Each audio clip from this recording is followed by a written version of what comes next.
Blessings, it's your boy, Brother Muhammad, the mortician, man. Like coming straight and direct, straight out of New Jersey. Had a little break in action of the funeral home. So I decided just to come and just to share a message, what I was thinking about today as I was coming back from the cemetery. Like Isaac Hayes made a song back in the day called Walk On By. Like, walk on by. You got to walk on by. I love that song. Never knew why, but it hit me. Like, and I just translate that into what God is saying to us. Like, God is just walking on by.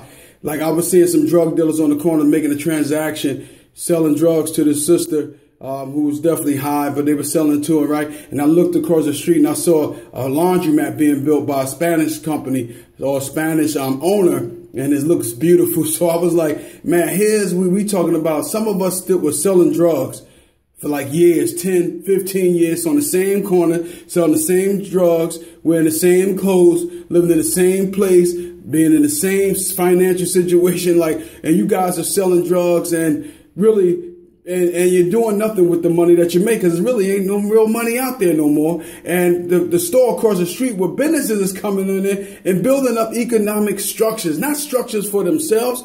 They're leaving structures for their children and for the grandchildren, for the generations to come, while we still standing on standing on the corner selling drugs. And in the meantime, what God is saying is like, I'm walking on by. Like, God is walking by. Like, for all us that be out there, Black Power, Black Lives Matter, Black Power, Black Lives Matter. Like, I'm not knocking Black Power or the Black Power movement, because the fact that I was a part of that and still share some of the views of that. But listen to me. We can scream all day long Black Power, but where's our economic structure, right?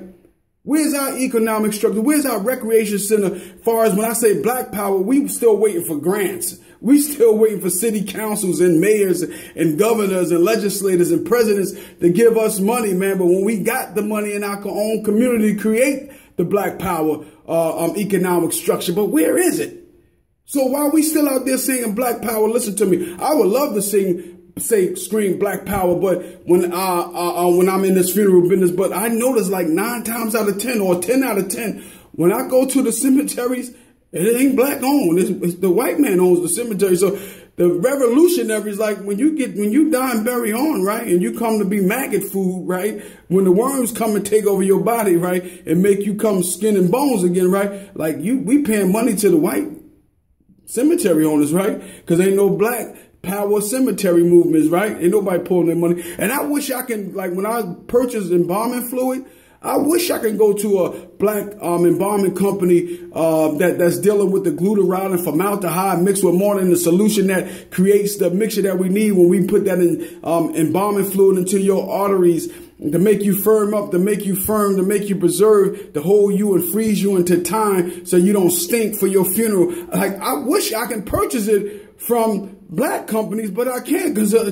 Black Power is dead. There ain't no Black Power. So we giving our money to the white power, to keep the white power establishments going in, because we don't have that. Like, you understand what I'm saying? So while we still debating on when the pyramids was created, who created the pyramids, who is Isis, and where's Kemet, and when, and we so strong in that belief, like the black, red, and green. Yeah, I'm for that, right?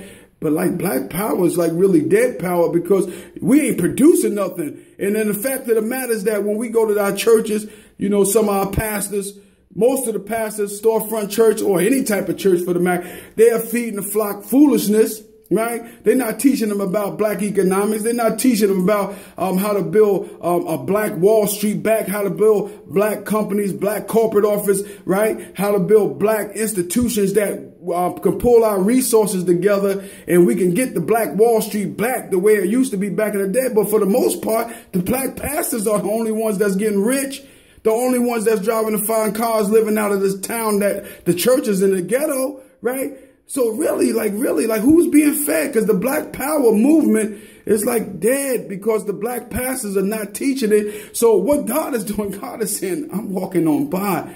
God is saying to the drug dealers, I'm walking on by, and to the gangbangers that's out there killing other Black people, right? You think you getting back at the white man because the white man is doing this, the white man is treating you like this, the white man is depriving you of that. But listen, man, Christ saved all that. Christ did everything that, you know, to remove all excuses. So he ain't got no excuses, right? And if you want to debate on who Christ is, we can do that all day, man. I challenge anyone out there. If you ready and you willing to take on the challenge, man, come on, let's step to it. But I'm going to tell you, when I finish with you, what's going to happen? God going to walk past you, man. Because I'm going to hit you with the realness, right? So what I'm saying to you, man, gangbangers, you killing each other. Like the only ones that you building up the black power structure, the black power movement, black power economic is the black funeral homes. Like we getting rich off you guys. We making a lot of money off you guys, right? So we the only ones that's really making money out of this whole black power movement, man. So when you think you still angry at the white man because the white man didn't do this, because you was too lazy to get up and put your clothes on, put your best foot forward, put your clothes on, even if you got one pair of pants, but the Honorable Elijah Muhammad said one clean, good pair of pants and a clean pair of shirt and some underwear and go to school and learn. But you don't want to do that because you guys are lover of excuses. You got every excuse in the book to keep you from getting to the next level. We got to stop blaming people. So why you still blaming? Why you still failing? Why you still dropping out? Why you still killing your own people? God is saying, I'm just going to walk on by. It's your boy, Brother Muhammad. I'm going to tell you something. Don't let God pass you by. When God is walking, man, and God is trying to talk to you, man, like listen to what God is saying, because I'm going to tell you something, man. God is never wrong. He's always right. Peace and blessings. I'm out.